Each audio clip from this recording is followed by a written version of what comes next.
Hi hello good morning friends, welcome back to our channel mom and me talks and it's me Sandhya. ఎలా ఉన్నారండి అందరూ? నేనైతే సూపర్గా ఉన్నాను అండ్ మీరందరూ కూడా సూపర్ సేవి ఉప్పర్ ఉండాలని కోరుకుంటున్నాను. ఆల్రెడీ మీరు నా ప్రీవియస్ వీడియోస్ చూసినట్లయితే మేము ఇల్లు షిఫ్ట్ అవ్వాలనుకుంటున్నాము అని మీకు ఆల్రెడీ షేర్ చేశాను కదండి. సో ఇల్లు షిఫ్ట్ అవ్వాలి అని అంటే ఆబ్వియస్లీ ఇంకొక ఇల్లు చూసుకోవాలి, ఈ ఉన్న ఇంటిని వదిలేయాలి అని అంటే. సో ఇంకొక ఇల్లు చూసుకోవడానికి, ఎస్పెషల్లీ రెంటల్ హౌస్ చూసుకోవడానికి కోసం హైదరాబాద్లో అంత ఈజీ కాదు అన్న విషయం నాకు రీసెంట్గా అర్థమైంది. చెప్పాలంటే లిటరలీ ఆల్మోస్ట్ చాలా రోజుల నుంచి నేను తిరుగుతూనే ఉన్నాను. ఫస్ట్ ఆఫ్ ఆల్ ఇల్లు షిఫ్ట్ అవుదాం అనుకున్నప్పుడు మనకి రెంట్కి ఒక హౌస్ కావాలని అనుకుంటాం కదా. ముందు ఏ ఏరియాలో కావాలి అన్నది మేము చూసుకున్నాం అనమాట. మొత్తం అంతా తిరిగాం, ఏ ఏరియాలు ఇన్ ఆఫీసు, కాలేజ్, పిల్లల కాలేజ్కి దగ్గరలో ఉండే హౌస్ చూసుకున్నాం అనమాట. ఎందుకంటే రోజు వెళ్ళాలి అన్నప్పుడు ఇల్లు దగ్గరగా ఉండడం ఈజ్ ఎ బ్లెస్సింగ్. లిటరలీ పిల్లల స్కూల్ ఇక్కడ ఉండడం బట్టి మేము చాలా అడ్వాంటేజెసే పొందాము. సో అలాగే కాలేజ్ అండ్ ఆఫీస్ కూడా ఇప్పుడు ఉండబోయే ఇంటికి దగ్గరగా ఉండాలి అన్నట్లుగా అనుకున్నాం అనమాట. సో అందుకని మేము ఏరియాలన్నీ తిరిగాం, ఏ ఏరియాలో ఎలా ఉంది ఏంటి అన్నది. కొన్ని ఏరియాల్లోనేమో అంత అంటే కొంచెం ఎక్కువ బ్యాచులర్స్ ఉంటున్నట్టుగా, ఎక్కువ హాస్టల్స్ ఉన్నట్టుగా ఉంది. ఎందుకంటే హైటెక్ సిటీ, మాదాపూర్, గచ్చిబౌలి ఇదంతా కొంచెం ఎక్కువ ఇట్లా ఉన్నాయి అనమాట. ఎక్కువ హాస్టల్స్, పీజీస్ లాంటివి ఎక్కువ ఉన్నాయి. సో మేము బేసిక్గా ఒక కమ్యూనిటీ, గేటెడ్ కమ్యూనిటీలోనే తీసుకోవాలి అని అనుకున్నాము.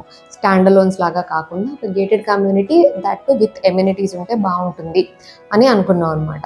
సో దానికి సంబంధించి అట్లాంటి గేటెడ్ కమ్యూనిటీస్ ఏ ఏరియాలో ఉన్నాయి అన్నవన్నీ చూసుకున్నాం. బికాజ్ మామూలు స్టాండ్ అలోన్స్లో రకరకాల ప్రాబ్లమ్స్, ఇష్యూస్ లాంటివి రావచ్చు. ఇట్లాగానని ఎందుకు వచ్చింది, ఒక పెద్ద గేటెడ్ కమ్యూనిటీలో ఉంటే బాగుంటుంది కదా అని అనుకొని ఆ గేటెడ్ కమ్యూనిటీస్ అన్నీ కూడా తిరగాలి అని చెప్పి ఏరియాస్ అన్నీ తిరిగాము. ఒక రేడియస్ సెట్ చేసుకొని ఇంత రేడియస్లో మనము ఇల్లు వెతుక్కోవాలి అన్నట్టుగా తిరిగాము. సో జనరల్గా మనకి ఇల్లు కావాలనుకుంటే, ఇప్పుడు మేము ఇల్లు కావాలి అని అనుకున్నాం అనుకోండి, మేము ఈ ఇల్లు రెంట్కి ఇవ్వాలి అనుకున్నాం అనుకోండి, మనం ఏం చేస్తాం, ఊళ్ళల్లో కానీ ఇక్కడ కానీ మేము ఉండే ఏరియాలో కూడా అంతే ఏం చేస్తామండి, బయట ఒక టూలెట్ బోర్డు పెడతాం గేట్కి, టూలెట్ 3 BHK అద్దెకి ఇవ్వబడను, కాంటాక్ట్ అని చెప్పి మనం ఒక బోర్డు పెడతాం. అసలు అటు సైడ్ ఆ బోర్డు కాన్సెప్టే లేదు. ఎక్కడ బోర్డులు అయితే కనిపించవు, అంటే స్టాండ్ లోన్స్లో కనిపిస్తాయిలేండి, బోర్డ్స్ అయితే ఎక్కడా కనిపించవు. సో బోర్డ్ మామూలుగా పెట్టామనుకోండి, అందులో ఫోన్ నెంబర్ ఉంటుంది, ఆ ఫోన్ నెంబర్కి చూసి మనకి కాల్ చేస్తారు. మనము ఇంత ప్రైజు అది ఇదని అన్నీ చెప్తాము, ఒక టైం ఫిక్స్ చేసుకుని ఆ టైంలో వచ్చి ఇల్లు చూసి వెళ్ళాలి. ఇది జనరల్గా ఎక్కడైనా జరిగే ప్రాసెస్ ఇది కదా. మన దగ్గర ఉంటే దగ్గర చూపించుకుంటాం, లేకపోతే ఇలా ముందే టైం ఫిక్స్ చేసుకుని ఆ టైంలో రావడం, లేకపోతే వాచ్మెన్కి కేసు ఇచ్చి వాచ్మెన్ చూపించడం, ఇట్లాంటిది ఏదైనా చేయాలి. బట్ అక్కడ అలా లేదు. చాలా మటుకు కమ్యూనిటీస్లో ఏంటంటే సెక్యూరిటీ గార్డ్స్ మామూలుగా ఇలా ఉంటారు కదా, అసలు మనల్ని లోపలికి కూడా ఎంటర్ అవ్వనమాట. అసలు రెంట్కుందా అని అడిగినా కూడా వాళ్ళు ఆన్సర్ చెప్పరు. హమ్కు మాలూమ్ నహీ, ఆప్ ఆన్లైన్ మే చెక్ కర్ లీజియే అంటున్నారు అనమాట. సో ఎవరిని అడిగినా మోస్ట్లీ అక్కడ తిరిగిన అన్ని గేటెడ్ కమ్యూనిటీస్లోని ఎక్కడ అడిగినా అందరు ఇదే, ఆన్లైన్లో చూసుకోండి, ఆన్లైన్లో చూసుకోండి. సో ఇప్పుడు ఇక్కడ ఇష్యూ ఏంటంటే, ఈ ఆన్లైన్ అనేది ఉంది చూసారా, అదొక పెద్ద ఏమంటారు, అదొక తెలియకుండానే ఒక పెద్ద ఎక్స్పెన్స్ లాగా అయిపోతుంది.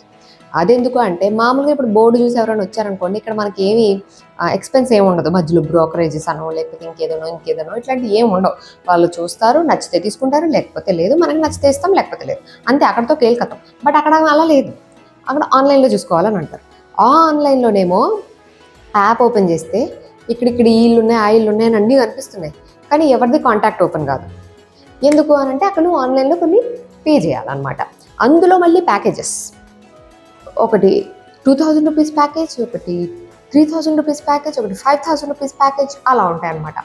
ఈ ప్యాకేజ్లు ఏంటంటే మనకి కొన్ని అంటే వాళ్ళ కాంటాక్ట్స్ కనిపించవు కదా. సో అందులో మనకి ఇల్లు కనిపిస్తాయి, ఎంత ప్రైస్ అనేది కనిపిస్తుంది, వాళ్ళ కాంటాక్ట్ కనిపించదు. సో అక్కడ మనం అపాయింట్మెంట్ తీసుకోవాలి, లేకపోతే ఇల్లు వెళ్ళి చూడాలి అని అంటే మనకు ఆ కాంటాక్ట్ కావాలి. ఆ కాంటాక్ట్ కావాలంటే యాప్కి పే చేయాలి, అది ప్యాకేజ్ తీసుకోవాలన్నమాట. కొన్ని ఏమో 25 కాంటాక్ట్స్ వస్తే 2000 రూపీస్ అలాగా ఉందన్నమాట ప్యాకేజ్. ఇందులో ఏంటంటే మళ్ళీ ఫిల్టర్ అయిపోతాయి అనమాట. ప్రతి ప్రాపర్టీకి ఫిల్టరిఫికేషన్ ఉంది. అంటే మీకు ఎట్లా కావాలి, ఇండివిజువల్ హౌస్లు కావాలా, స్టాండ్ అలోన్స్ కావాలా, గేటెడ్ కమ్యూనిటీస్ కావాలా, luxury homes, like premium homes కావాలా, విల్లాస్ కావాలా, ఇట్లా అనమాట. అందులో మళ్ళీ ప్యాకేజెస్లో కూడా ఇదంతా వేరియేషన్ ఉంది. సో మేము గేటెడ్ కమ్యూనిటీస్ కావాలి అని అనుకుంటే అక్కడ we have to pay around 3500 దాకా ఆన్లైన్లో పే చేస్తేనే మనకి కాంటాక్ట్స్ కనిపిస్తాయి అనమాట. సో మేము కొంచెం గేటెడ్ కమ్యూనిటీ కావాలనుకున్నాం కాబట్టి మళ్ళీ అదొకటి ఎక్స్ట్రా. అదే ఇంకా కొంచెం ప్రీమియం గేటెడ్ కమ్యూనిటీ అనుకున్నాం అనుకోండి, అంటే సంథింగ్ లైక్ హై రైజ్లు ఇట్లాంటి ఏమైనా premium or luxury high rise లాంటివి ఏమన్నా అనుకున్నాం అనుకోండి, దానికి 8,000 ఏమో ఉంది ఛార్జెస్. సో ఇది అక్కడితో సరే ఏమవుతుందిలే, ఒక 5,000 మనవి కాదనుకొని కట్టేద్దాము అని అనుకున్నాం అనుకోండి, అక్కడ మళ్ళీ ఇంకో ట్విస్ట్. ఆ కాంటాక్ట్ డైరెక్ట్గా ఓనర్ కాంటాక్ట్ ఉండదు. ఈ హై రైజుల్లో లేకపోతే ఇట్లాగా ఈ గేటెడ్ కమ్యూనిటీస్లో ఉండే ఓనర్లు అక్కడ ఓనర్లు ఉండరు, వాళ్ళు ఇంకెక్కడో ఉంటారు, వాళ్ళ ఇల్లు ఇక్కడ ఉంటుంది. సో వీళ్ళు ఏం చేస్తారు, ఆ కమ్యూనిటీకి సంబంధించి ఎవరైనా బ్రోకర్ ఆర్ ఆ ప్రాపర్టీ టేక్ కేర్ చేసే వాళ్ళు ఎవరైనా ఉంటారు కదా, వాళ్ళకి ఇచ్చేస్తారు. సో వాళ్ళ నెంబర్ మనకు వస్తుంది అన్నమాట, ఓనర్ నెంబర్ మనకి రాదు. సో ఈ బ్రోకర్ సపోజ్ వాళ్ళని బ్రోకర్ అని అనుకుంటే కనుక ఆ బ్రోకర్ నెంబర్ వస్తుంది కదా, ఆయనతో మాట్లాడితే ఈ ఇల్లు ఉంది ఆ ఇల్లు ఉందని చెప్తారు, చూపిస్తారు. ఇక్కడ మళ్ళీ brokerages charges comes into picture. So ఊరికే ఏం చూపించేయరు వాళ్ళు. ఈ బ్రోకర్ ఏదైతే ఉంటారో వాళ్ళు ఓనర్ దగ్గర కొంత కమిషన్ తీసుకుంటారు, మన దగ్గర కొంత కమిషన్ తీసుకుంటారు అన్నమాట. అట్లా ఆల్రెడీ యాప్కి పే చేస్తాం కాంటాక్ట్స్ కోసం. ఈ కాంటాక్ట్స్ అన్నీ ఏమో వేరే వాళ్ళే ఉంటాయి, అదే బ్రోకరీ ఉంటాయి. డైరెక్ట్ ఓనర్ కాంటాక్ట్స్ దొరకలేదు, మేము చాలానే చూసాము. ఎక్కడ డైరెక్ట్ ఓనర్ రాలేదు. ఎక్కడికి ఏ కమ్యూనిటీకి వెళ్ళండి అక్కడ ఆ కమ్యూనిటీలో ఉండే ఆ బ్రోకర్ వాళ్ళు మాత్రమే మాట్లాడారు. నాకు ఇదంతా చూస్తే ఇదేదో పెద్ద చైన్ రియాక్షన్లా ఉంది అని అనిపించింది. ఎందుకంటే మేము సిడ్నీలో ఉన్నప్పుడు మా ఓనర్ ఎవరో మనకు తెలియదు. ఒక కంపెనీ ఉంటుంది, ఆ కంపెనీకి ఇచ్చేస్తారన్నమాట ఓనర్స్. మనం కంపెనీతో మాట్లాడతాం, కంపెనీ మనతో డీల్ చేస్తుంటుంది, ఫైనల్ సైన్లో అవి ఓనర్ పెడతారు అంతే. అసలు ఓనర్ ఎవరు ఏంటి అన్నది ఎప్పుడు చూడం. సో అదే సిస్టమ్ మెల్లమెల్లగా ఇక్కడికి కూడా వస్తుందా అని అనిపించింది అన్నమాట. యాక్చువల్లీ పూణే ముంబైలో కూడా ఇదే సిస్టమ్ ఉందంట. మా వారు ఉన్నారు కాబట్టి అక్కడ ఆయన చెప్తున్నారు అక్కడ కూడా ఇదే సిస్టమ్ అని చెప్పి. ఇప్పుడు హైదరాబాద్లో ఏంటంటే మళ్ళీ మామూలు స్టాండర్లోన్స్లో వాటిల్లో ఇలాంటి ఇది లేదు, మామూలు వాటిలో లేదు. ఓన్లీ ప్రీమియం వాటిల్లో, హై రైజుల్లో, గేటెడ్ కమ్యూనిటీస్లో మాత్రము ఈ సిస్టమ్ నడుస్తుంది అన్నమాట. సో ఇక్కడ బ్రోకర్ నెంబర్ వస్తుంది. సరే అన్నీ నచ్చి ఒకవేళ బ్రోకర్తో మాట్లాడామనుకోండి, ఆ బ్రోకర్ మళ్ళీ వాళ్ళ ఛార్జెస్. కొంతమంది 1 month రెంట్ కూడా అడుగుతారట. అంటే మనకి ఇప్పుడు ఒక 50,000 ఒక రెంట్ ఏమన్నా ఇల్లు చూసాం అనుకోండి, 40,000 50,000 ఒక 40,000 అతనికి ఇవ్వాలన్నమాట మధ్యలో. అదే మనం ఒక 1 lakh రెంట్ ఏదైనా చూసామనుకోండి, ఒక 1 lakh అతనికి ఇచ్చేయాలన్నమాట బ్రోకరేజ్ ఛార్జెస్ 1 month గాను. నాకు అది అంటే నేను ఇంతవరకు ఎప్పుడు తిరగలేదనో మరి నాకు తెలియదు కానీ ఐ వాజ్ లిటరలీ షాక్. ఏంటి ఒక మంత్ రెంట్ అతనికి ఇవ్వాలా, ఏం చేశారని ఆయన లిటరలీ అదే అనిపించింది. మనం ఎంతో చేస్తుంటే మనకు దానికి తగ్గట్టు ఎంతో కొంత పేమెంట్ రావడం ఇట్లాంటివన్నీ చూస్తుంటాం కదా.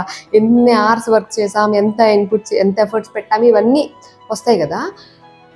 అంటే వాళ్ళకి మరి ఏం టాస్క్ ఉంటుందో, ఏమి తలకాయ నొప్పులు వాళ్ళు భరిస్తారు. ప్రతి ఒక్కళ్ళు ఏదో ఒక తలకాయ నొప్పి భరించిందే మనీ రాదు. Where there is money there is stress.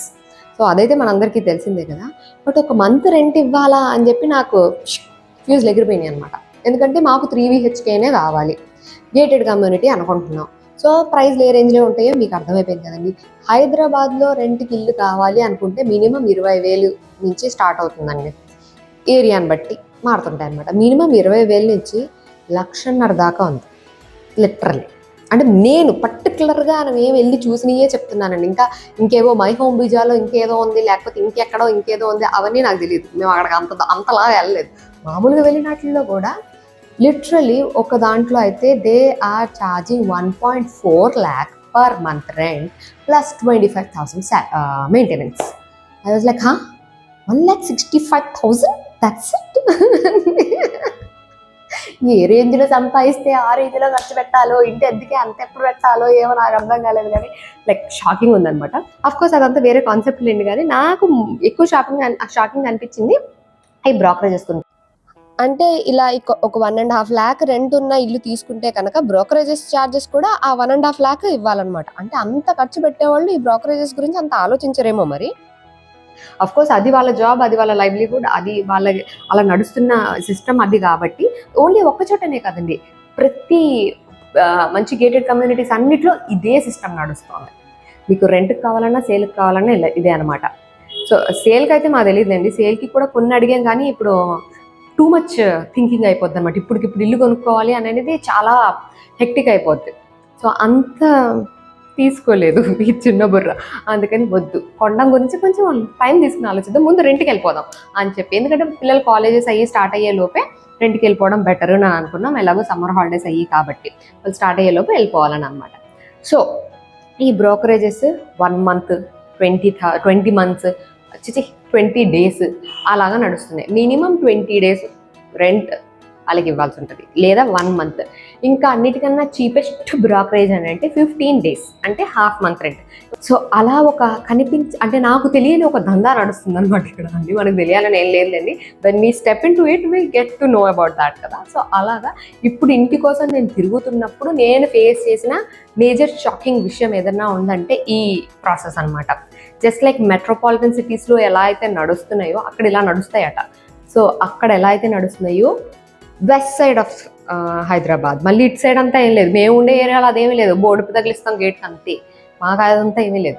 అటు సైడ్ వెస్ట్ సైడ్ ఆఫ్ హైదరాబాద్లో మొత్తం నడుస్తున్న దందా ఇదే అనమాట. Everywhere they have property care managers అనో, లేకపోతే ఇలా బ్రోకరేజెస్ అనో, ఇట్లాగా. Property care manager is just name change, అక్కడ కూడా బ్రోకర్ అనే అర్థం అవడానికి చెప్తున్నాను అనమాట. అక్కడ కూడా వాళ్ళు చేసేది ఇదే సేమ్ అక్కడ కూడా. సో నాకేం అర్థం కాలేదంటే, మనం ఆన్లైన్లోనూ పే చేయాలి, బ్రోకరేజెస్ పే చేయాలి, ఇంటి రెంట్ పే చేయాలి, ఏంది ఇదంతా అని అనిపించింది అనమాట నాకు. సో ఇదే విషయము మీలో ఎంతమందికి తెలుసో నాకు తెలియదు, నాకైతే ఇప్పుడే తెలిసిందండి, లిటరల్లీ ఇప్పుడే తెలిసింది. నాకు ఇదంతా తెలియదు. ఏదో అలా వెళ్తే టూలెట్ బోర్డు కనిపిస్తే ఇల్లు ఎత్తుకేద్దాం అన్న రేంజ్లో అనుకున్నాను నేను. It's not like that. Literally ఒక 10-15 గేటెడ్ కమ్యూనిటీస్కి లిటరల్ పర్సనల్గా నేను వెళ్ళి విజిట్ చేశాను అనమాట. ఆ గేట్ దగ్గరికి వెళ్ళిన సెక్యూరిటీ గార్డ్ నేను ఆన్లైన్లో దేకో అని పంపించాడు. ఇదే అనమాట. అలాగో 10-15 గేటెడ్ కమ్యూనిటీస్ ఈజీగా, 10-15 will be very less I guess. ఒక 20 గేటెడ్ కమ్యూనిటీస్కి వెళ్ళి అందరికి భయ్యా రెడ్ హ్యా అని లిటరలీ అలా తిరిగాను. సో ఇవన్నీ ఆలోచించిన తర్వాత ఈ విషయాలు మేబీ మీలో కూడా చాలామందికి తెలియదేమో అన్న ఉద్దేశంతో మీకు కూడా షేర్ చేయాలనుకున్నాను నా experience. So there is an other system running over here in west of Hyderabad which is this brokerage system. So మీరు కనుక ఇల్లు మారాలి అని అనుకుంటే కనుక ఇంటికి ఎంత రెంట్ అన్నది మనం ఆల్రెడీ అనుకుంటాం, మన బడ్జెట్ ఇది, ఇంత రెంట్లో మనకు కావాలి ఇట్లా అనుకుంటాం కదా. దానికి ఈ బ్రోకరేజెస్ కూడా యాడ్ చేసుకోవాలి. అఫ్కోర్స్ ప్రతి నెల పే చేయాలండి, స్టార్టింగ్ పే చేయడానికి అనమాట. సో అది ఆ విషయం ఇవన్నీ తెలిసి ఇవన్నీ తిరిగిన తర్వాత నుంచి నాకు చిన్న బుర్ర కొంచెం బేజా ఫ్రై అయిపోతుంది అన్నమాట.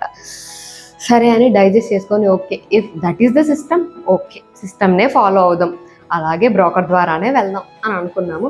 కాకపోతే డైరెక్ట్గా బ్రోకర్ దొరికేసారు అనుకోండి, అది వేరే విషయం. ఇప్పుడు ఆన్లైన్లోనూ ఇచ్చి బ్రోకరేజెస్ ఇస్తే డబుల్ వాయింపు అనమాట, అది నడుస్తున్న ఇది. సో ఎవరైనా ఇంటి కోసం వెతుక్కుంటున్నట్టయితే, అది కూడా ఇలాగా మంచి గేటెడ్ కమ్యూనిటీస్లో వెతుక్కుంటున్నట్లయితే మీరు కూడా ఈ సిస్టమ్ ఫాలో అవ్వాలన్నమాట. డైరెక్ట్ ఆన్లైన్లో కాకుండా మీకు డైరెక్ట్ ఆన్లైన్ త్రూ కాకుండా డైరెక్ట్ బ్రోకర్ కాంటాక్ట్ కనుక దొరికితే అట్లీస్ట్ ఈ ఆన్లైన్ ఛార్జెస్ అన్నా కొంచెం తగ్గుతాయి. అది సో ప్యాకేజ్ పెరిగే కొద్దీ ఆన్లైన్లో ఆప్షన్స్ పెరుగుతాయి అనమాట. You get more number of contacts, more features ఉన్న ఇల్లు అవన్నీ కనిపిస్తాయి అనమాట. వాటన్నిటిని డిఫరెంట్ కేటగిరీస్లో అలోకేట్ చేసేసారు అనమాట. దానికంటే ఒక ప్యాకేజ్ ఉంటుంది, you have to pay that amount and you will get that package అనమాట. అట్లా ఆ ప్యాకేజ్లో కూడా చెప్పాను కదండి, మళ్ళీ తిరిగి వచ్చి ఇక్కడే బ్రోకర్కి పెడతారు. సో అందుకని డైరెక్ట్ బ్రోకర్ కాంటాక్ట్ నెంబర్ దొరికితేనే బెటర్ అని నాకు అనిపించింది. సో అదే అనమాట. మీరు కనుక ఇల్లు కోసం చూస్తున్నట్లయితే మీరు ఇది కూడా ప్రిపేర్ అవుతారని మీతో షేర్ చేస్తున్నాను. So that's it for today friends. See you all in another video. Till then take care and bye bye.